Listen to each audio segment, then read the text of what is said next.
What you gonna do when you get a mouthful? I'ma eat it up when I'm at the table. Who's gonna listen when they get an earful? Everybody listen when they got their mouth full. A mouth full of this, a mouth full of that, a mouth full of love, a mouthful. They say, don't talk with your mouth open, but I got a lot to say. Yo, what's up, everybody? I'm KwaiCo. And I'm Andre. And this is... A Mouthful. A Mouthful. Okay, so today's episode, we were going to take it to the South. We're going to go South, and we're going to just give you all the love, the flavor, the laughter, the pain, and the struggle of Mexico, of Peru, of El Salvador. I have had the honor of meeting some incredible people, you know, from the South since I moved to LA, and I just wanted to share a little bit of that with you. Today, we have some incredible guests. I'm gonna let them introduce themselves.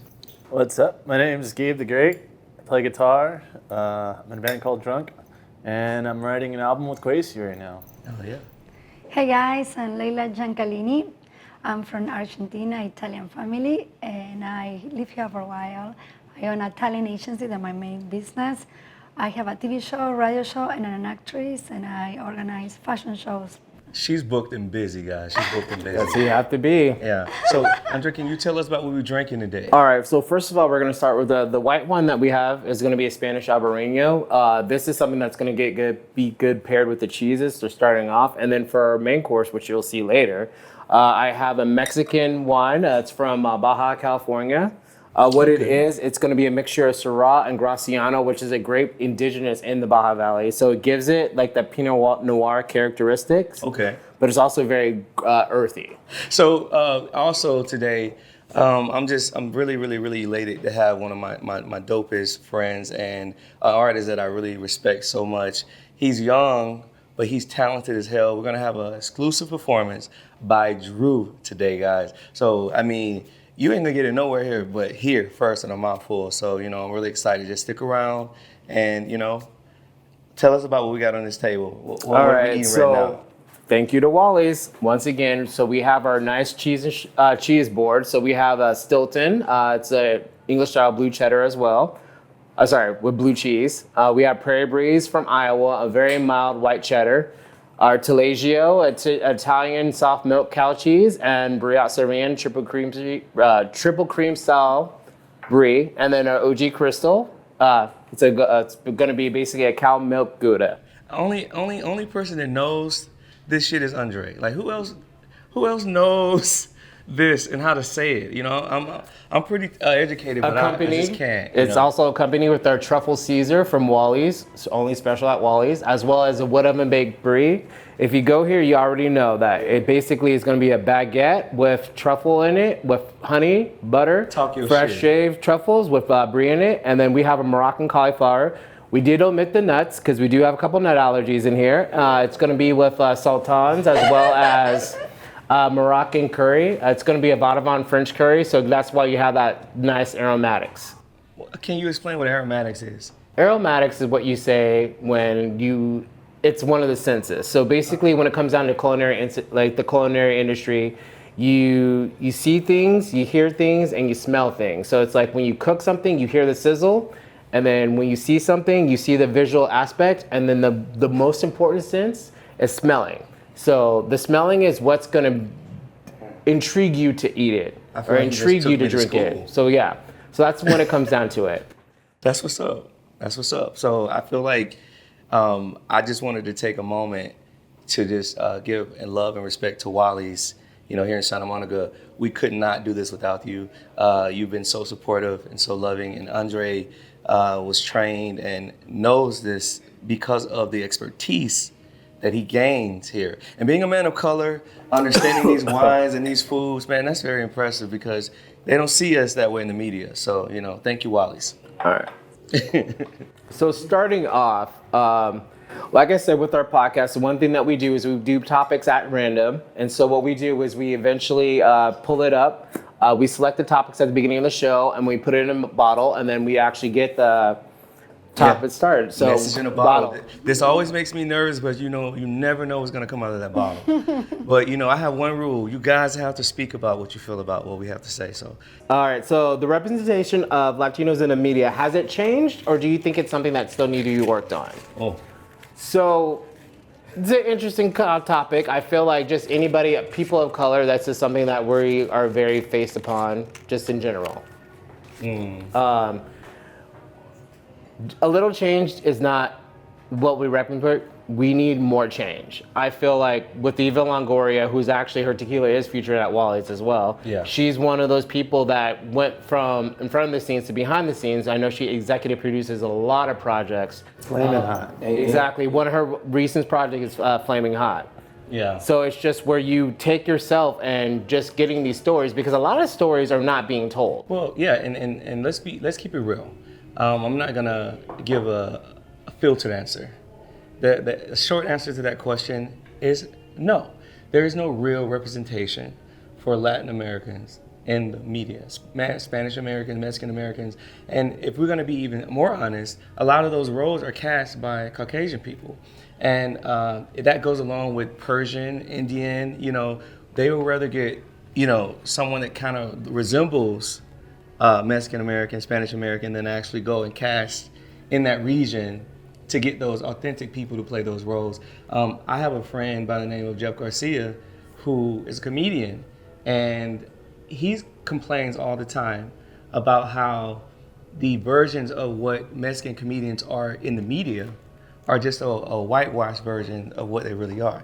And it's not real. It's just not real. It's not a real representation. If anybody knows, who was the one comedian who sold out Dodger Stadium where they actually had to book an additional night? Luffy? Exactly. Luffy. How do you guys feel about this, Gabe? What do you think?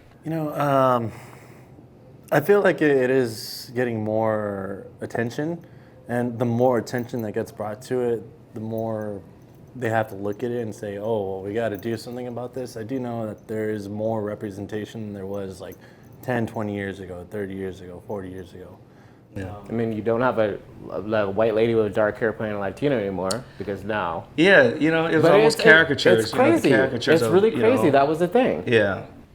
And we would accept that. Leila, how do you feel about it? Well, for me, I have a different opinion. So once I work in the Latin market a lot. And I feel like it's a lot of discrimination in our world, even though you guys don't know this.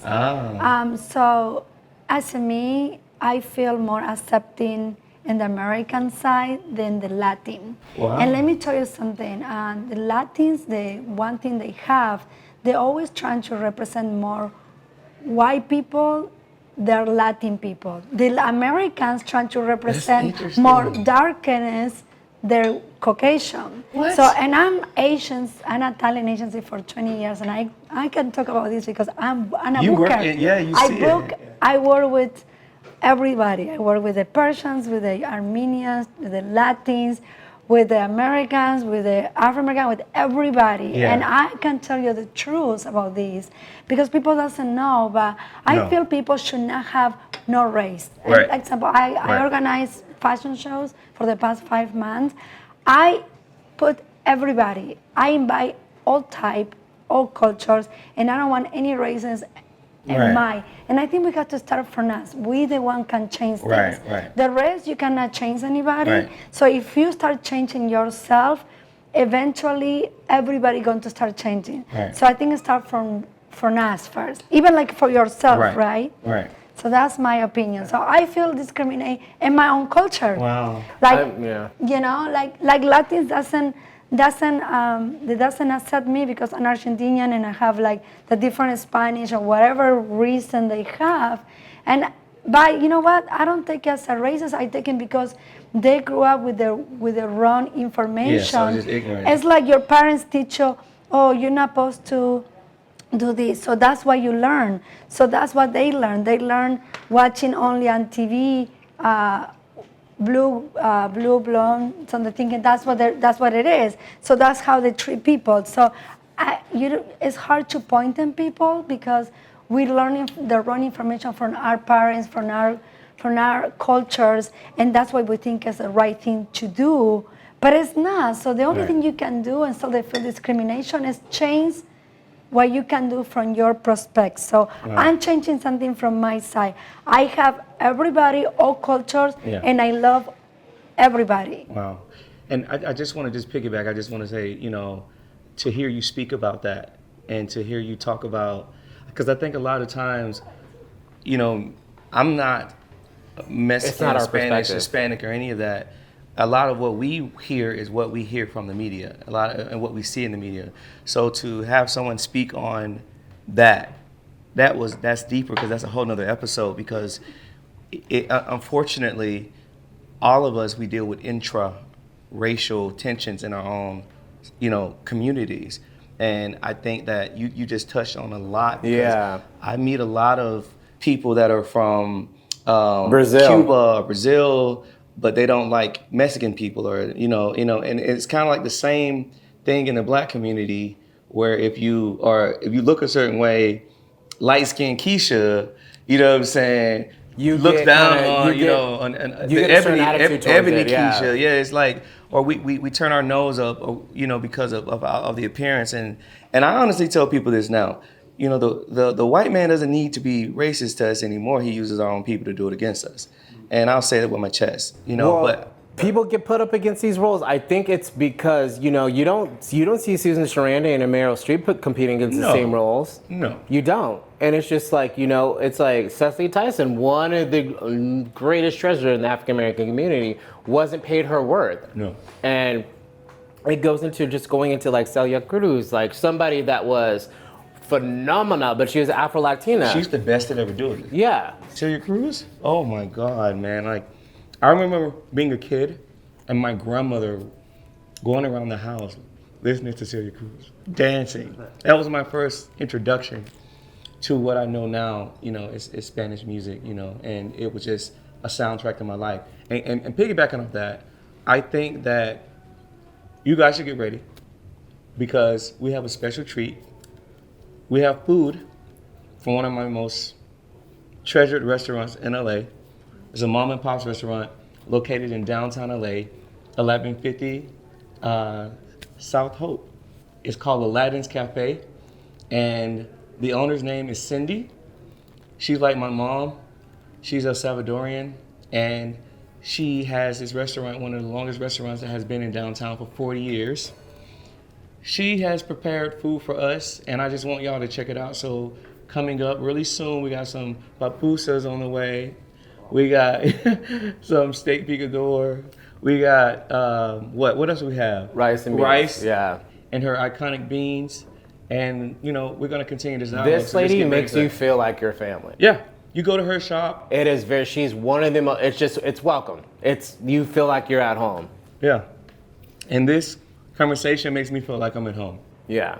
And So- it's like also too, that's why I really wanted to feature these wines that go with it, because if people don't know, in Mexico, they actually do have a lot of vineyards. People just think No, of, you know, Italy. yeah, the people think of Italy, they think of France. I mean, South America too, don't get me wrong, or you think of California or Napa, but it's just like some interesting, and I feel like they put a different take on these wines. And that's why I wanted to feature them. And I feel like which is funny, with pupusas, this is like actually the perfect tasting thing to go with it, because you don't want something too overpowering for your palate. Yeah. But you also want something to balance it out. So when we get back, guys, we're going to continue this conversation over some pupusas and some wine, and we're going to dive deeper into how Mexican American, Latin American culture is reflected in music.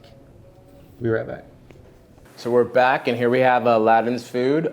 Like he said, we have the papusas, the cabbage that goes on top of it. We have the pork and cheese, and Yes. then bean and cheese, and regular cheese.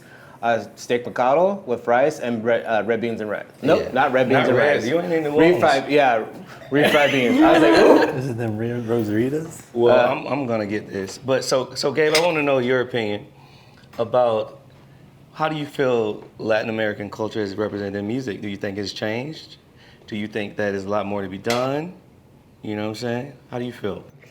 Well, you know, I grew up, because I play rock and roll, but growing up I was told that that's white people music. So I'm breaking molds here, man. Is it though? You know what? Because Little Richard, you know what I'm saying? we can do some history on rock and roll. Oh man, yeah, no, I just I feel like everybody samples from everybody, but I feel like a lot of the origin of the music comes from Latin America and African countries, like Afro beats. Yeah. Yeah, I think people should just be able to play whatever they want I without agree. being judged, you know? Being able to express yourself freely, because that's what art is. But people are afraid of what they don't understand. So there's always going to be some kind of ridicule. Someone's always going to be like, oh, like, Story of my life. that's not right. What you're doing is wrong. But why is it wrong? Because you don't understand. Like, educate yourself, you know? So that's kind of where I'm at on that. I would just say, in terms of, popular music, Spanish music is the #1 music, especially. Because people like to dance. Yeah, for sure. And I just think it's been around for a long time. But when you look at people like Anita, Karol G, Bad Bunny, I mean, the list goes on and on.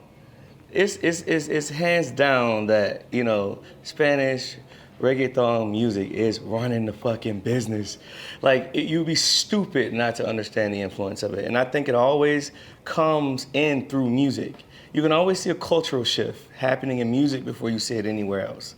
And, but not to negate the influence Spanish music has had on R&B music, it's had on rock and roll music, it's had on, all types of music. I just feel like when you really understand Spanish music, you understand the count of the music, you understand how it makes you feel. You're not dancing just because of the beat, you're dancing because of the way it makes you feel. And I think that, that transcends race, it transcends, language, it transcends everything. And I think that it's something about that, the reggaeton that just connects with everybody.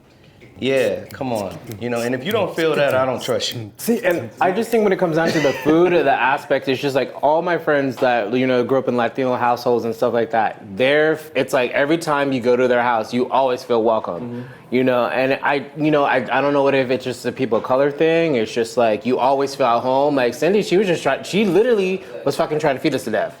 She goes like, I'm gonna cook you some more, and she's like, no, I'm full. No, I'm gonna cook you some more, and it was just like, man. It's a trap. They're trying to get but you it gives you that whole kind of concept, and I just think it's one of those things where I personally like a lot of American foods, like even Spanish foods. Like there's this good place in Highland Park, Otanos, tapas. Oh yeah. And the thing is, like, there is such a differentiation. Like a lot of people, like pupusas are El Salvadorian.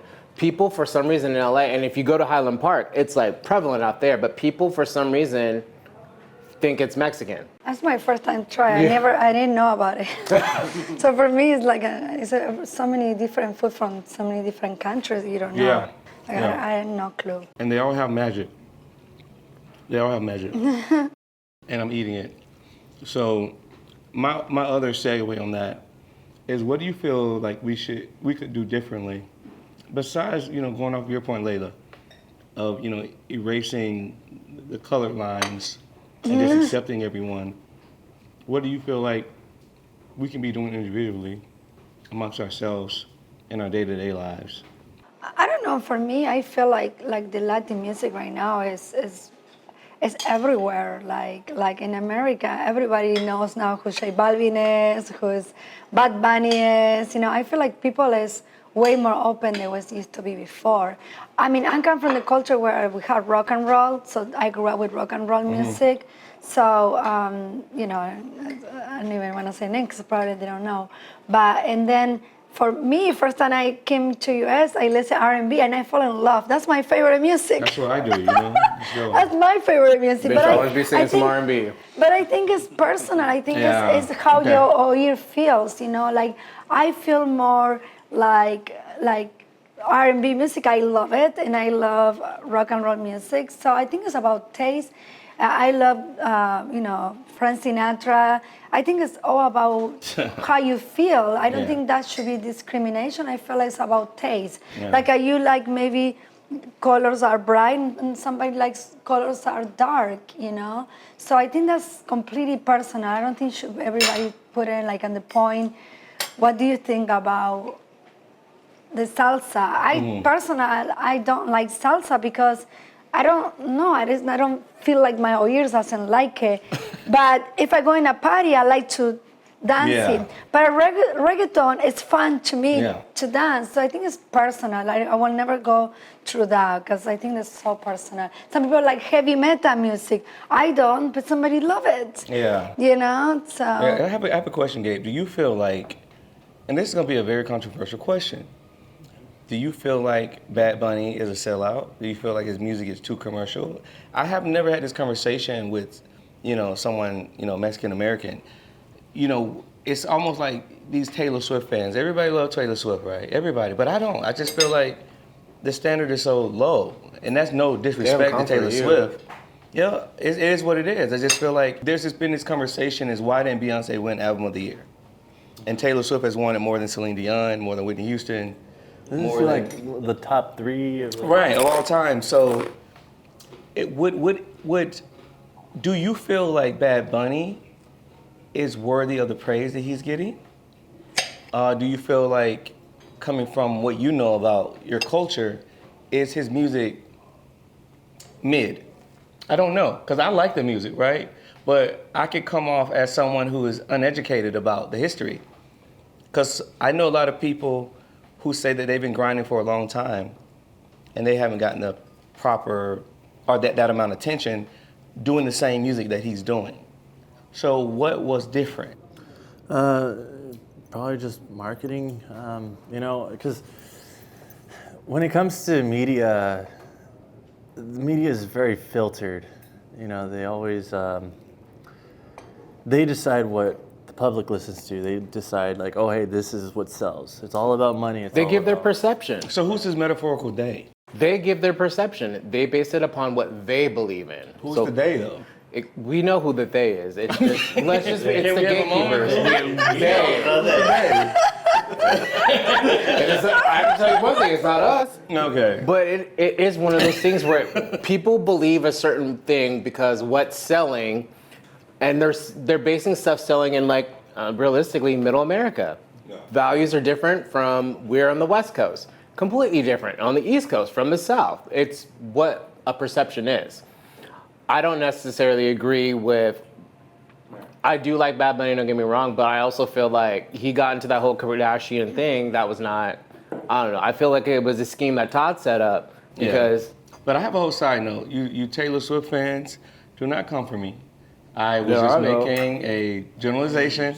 There's a lot of Swifties out there. Look, I get it, but I was just making a generalization. Do I feel like she should have won over Beyonce for Album of the Year? I don't. Do I feel like she makes music that targets her base? Yeah. Am I a part of that base? Yeah. No. So people were doing some wild stuff to get to that Beyonce concert. That's all I have to say. Yeah, but wild stuff. I used to rehearse at a place where her drummer opened up, and her band was hanging out. Is this Beyonce or Taylor Swift? Beyonce. Oh, okay. Yeah. No, he's a really cool dude. Yeah, she's a performer though, and I just feel like that has nothing to do with what we're speaking about, but somehow Beyonce ends up in every conversation. But I feel like it's, I feel like it's so many other singers that are amazing, like you, example. Like you have to focus to not only in the tops, because there's so many good singers, and I interview singers every week, and songs are so amazing, but there's not the time yet. So I feel like they have to give more opportunities to a really good singers are there they're not discovered yet. I agree. 100%. In one of our episodes, we just spoke about how music is no longer about talent; it's about money. That's not right. In order to reach the top Billboard 100, you need at least $300,000 in marketing just to reach the Billboard Top 100. Even in schools, they're teaching a certain way to reach the Billboard 500. And it's just songs have to be under a certain amount of time. Your hook has to come in before a certain amount of time. If your hook doesn't start within 8 seconds, And we were recording an album when I was signed under Sony. We were recording an album, guys, and they told me your song was too long. That all of my songs had to start with the choruses in the beginning. That if I didn't hook the audience within 6 seconds, I would lose my bass. That's what they were telling me. Yeah. But I grew up to listen to people like Prince, where he had an 8-minute record and you didn't get bored 1 minute. You know what I'm saying? And so it just, I don't know what I'm trying to say. You just say you feel it. If you feel it in your soul, you feel it You know, Because it's like, there's two type of musicians. There are musicians that are so good technically, well, they can tell you if the bass note is off, they can tell you if this is off. But then there are people like myself where I don't make music for technicality. I make it based off of how it makes me feel. And, you know, so we're dealing with apples and oranges there, you know, so, yeah. Because it's about feeling. My grandmother always told me this, and I'll be done with this. She said you can forget how someone looks, you can forget how someone smells, but you will never forget how someone make you feel. I like that. Never forget how someone make you feel. So that's just my rule of thumb. Yeah, I'm done. 100%. are you? Not really, but yeah. Exactly. I'm not done. I got about this much left to go. I couldn't agree with you more. I get into that whole habit where like I happen to say what's on my mind, and the thing is, I think what comes down to it is like people, we just don't champion, and I feel like I said, and we get put like in these roles, we get put against each other, like just no matter what, and I feel like that's what creates all this animosity. You don't see people bring. It's like this. I know you are like you have your talent agency and you're championing for other people to get exposure. You're putting them out there. It's like we need more people like that. Yeah. We need people to like champion us. And I look for talent. Like when I get the singers, I just want to make sure that the singers are talent. I don't care how many views they have on Instagram. I care what is the voice and what type of music they have. That's it. The only thing I care. That's why I put everybody that I think is amazing.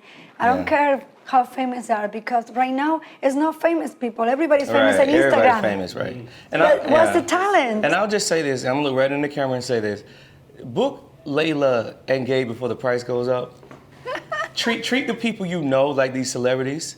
You know what I'm saying? I have friends that are so talented, but you would rather go buy Beyonce ticket for $600 and to support my homie, the person that you know personally, and not pay like, your rent. You know what I'm saying? So treat the people that you know with the same respect as you do with these regular artists, because the people you know are more important than these artists that you don't even know.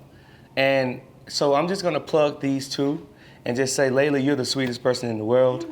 You are so talented and enduring and just brave. And I just think, you know, and it's just incredible. And Gabe, I feel like he's the most underrated musician in LA. And to me, he's like a second coming of Slash. He's so good with the guitar. And I just feel like, you know, I have had the privilege of meeting some incredible people. And who are we if we get opportunities and we don't put them on? If I have $1 million in my account and my friends ain't got $1 million, I'm a bad friend. That's cap. So I just feel like if we could do anything to push each other forward, that's what we need to be doing. And it starts, I'm in the territory of Mexican Americans. I'm in California, Queen, California. And I just see so many people don't give the proper respect to Mexican, Spanish, Hispanic Americans in their own fucking home, in their own backyard. So we had to kick this off the right way and just, you know, do it like that. We can always, like I said, at the end of the day, it's a people of color thing. I feel like we all need to not, I think you said it the best one time. You were just like, we don't need to be put against each other. We need to always uplift each other. Yeah. It's like we're, you know, our black and brown brethren. Yeah. Like, let's just get it and we, get it together. We have the same struggle. Get it together, clean it up. Let's not be a mess anymore. And the fact that they have, speaking of marketing has worked so well that Spanish and black people think they're different. That I get so much like heat sometimes by saying that we're the same, by saying that we have the same struggles. And, you know, the beauty of this is, like you said earlier, when we start having these conversations and we become the change that we want to be and we start speaking it out loud, people will start believing it. They'll start seeing it. We're stronger together than we ever are apart. Mm-hmm. And I'll just leave it there. Yeah, 100%. So I want you guys to plug, how do we find you? How do we reach you? Give us your Instagrams, your TikToks, you know, your websites, whatever you have, so that we'll start with you, Leila. Okay, it's my personal Instagram, Leila Ciancagalini TV. Oh, good luck with that, because it's so hard. My language is Italian, and then it's going to be on the bottom of the screen. By the way. Leila Live TV show. That's easy, and that's my two Instagrams. And then I have so many because my agency is RLC Talent Agency, and my website is rlctalentagency.com, and I have my new magazine, RLC Talent magazine is going to be in my website. So I told you she was booked and busy. I told you. And Gabe, what about you? How do we find you? You can contact me. All my social media handles are Gabe is Drunk. Gabe is Drunk. I'm in a band called Drunk. My band, you can find us at Stay Drunk With Us, all platforms. Yeah. And yeah. And do you have anything out recently that the people could check out? So my latest EP was 9 Lives. Just look up Drunk 9 Lives. It has a coffin on it. It looks like that. I'm not sure if you guys can zoom in on that or not. But yeah, Drunk 9 Lives. It's a 5-song EP, and I'm currently working on my next album with KwaiCo. It's called Survivors Are Gone. Yes. bravo. Very, very soon. Very, very soon. I just want to take this moment one more time. Yo, if you haven't gotten the bigger picture of what we're doing here today, if you don't understand how special, Spanish culture is to us, just wait 1 second. Up next, we have first ever performance of Drew on a mouthful. We'll get right back at you. Let's go. Bravo. Okay, y'all know what motherfucking time it is. It's Drew with Un, Dos, Tres, Fierro. Let's go, baby. Su compa Drew, aquí con mis compas con Mouthful, muchas gracias. Ahí les va, viejones. Brillo en el viento en las noches, la llamada ya las borré. Comienza mi tiempo en lo que es saber dónde quieren los plebes. Negro, caballito, bravo, blanquito, oro, el Merced. Compadre, bájale al vidrio, usted me hace que quiere correr. Fierro, 1, 2, 3, fierro. El aire fresco pegando mi cuerpo. Es calor frío, pego la plumita, escativa lento, puro 5-0. Cada vez me he superado, recuerdo cuando me humillaron. Dijeron no pude cantar, dijeron no soy diferente. No lo tomé personal, ahorita me ven, saben, no puede. Aunque no traiga mi feria, las babies todavía me llegaron. Ya llegó el malo, ya no me agüito, mejor enfiestamos. Tiempo llevo, yo ya mejorado. No se acaba nada, continuamos. Jaja, puro Mouthful, compadre.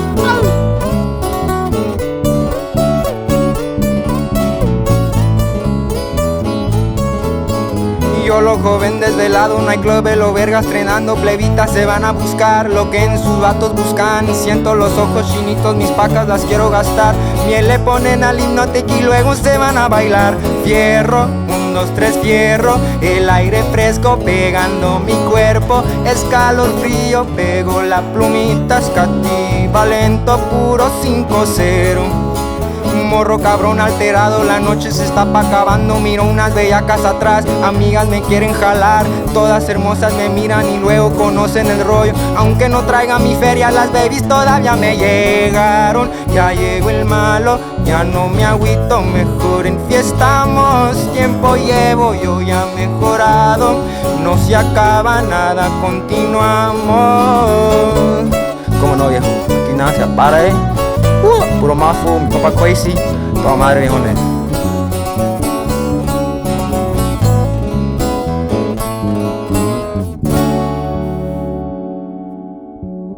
Compa Gildón, puro agua fina.